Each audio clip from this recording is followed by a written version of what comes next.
Pero kere lang. Party pang ilista.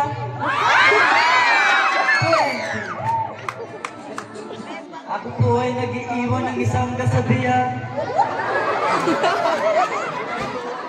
Kung nanluho ang kahoy ka ng pikoy. Kung nanluho ang daras ka ng laras. Kung nanluho ang tumbiging kakamoy. Ang hirap para na iyong mga bugoy.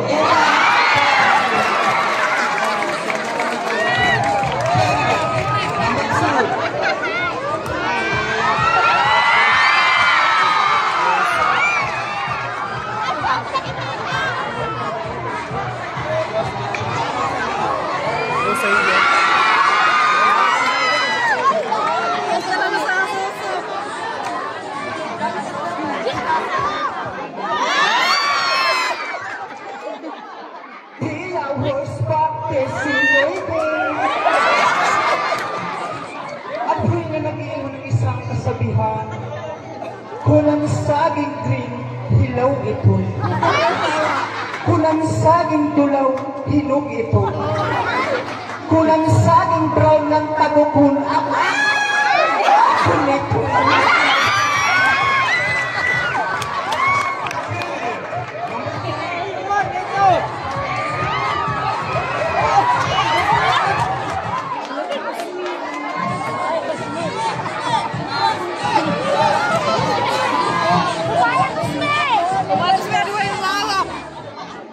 Bayan Rivera,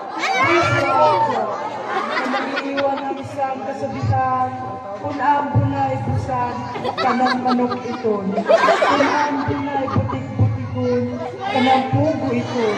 Kung ambon ay ugaton, mabuhukon. Kung ay dalagan, ay alam ito.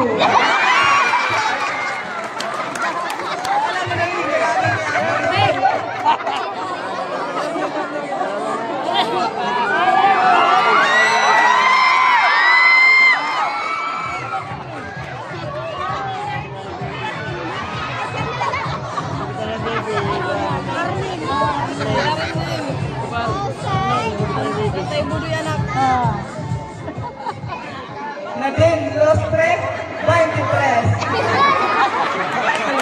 Nagaginawa ng isang kasabihan na kung ang ikinakasal ay inahagis ang bulaklak para malaman kung sino ang susunod na ikakasal, bakit hindi natin subukan ihagis ang bulaklak ng patay para malaman kung sino ang susunod na mamamatay? Palakpakan ang hindi mo malakpakan, maging bakla ka na!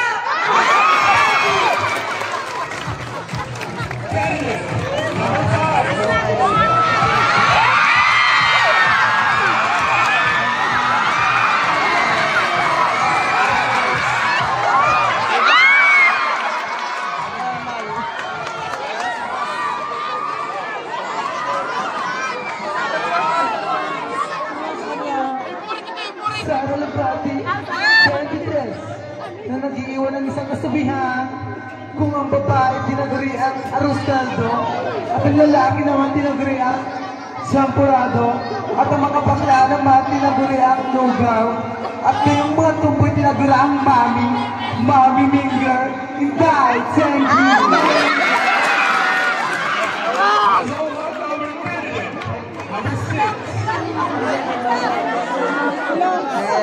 Valeres.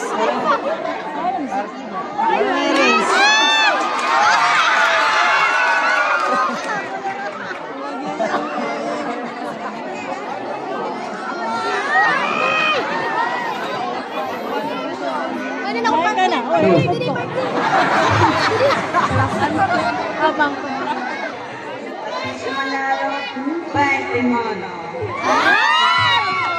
Nag-iwan ng isang kasabihan, Ang titing matamis, malamang may diabetes. Ang titing masarap, malamang may magic sarap. Ang titing maalam, malamang babad sa dagat. Waray babae na masasakitan, kung ang tomboy nagdikikater na daan.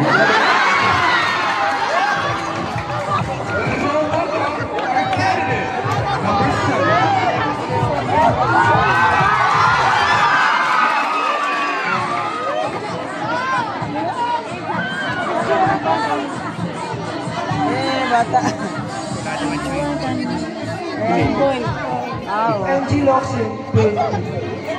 Bago ko po sa basketball court na ito, na mag-iwan ang mga kasabihan na ito. Pero ka isa na sila sa pag-iisip at sa baklang nagawin ng booking, huwag lang sa tomboy na naka-whisper with rings. Thank you.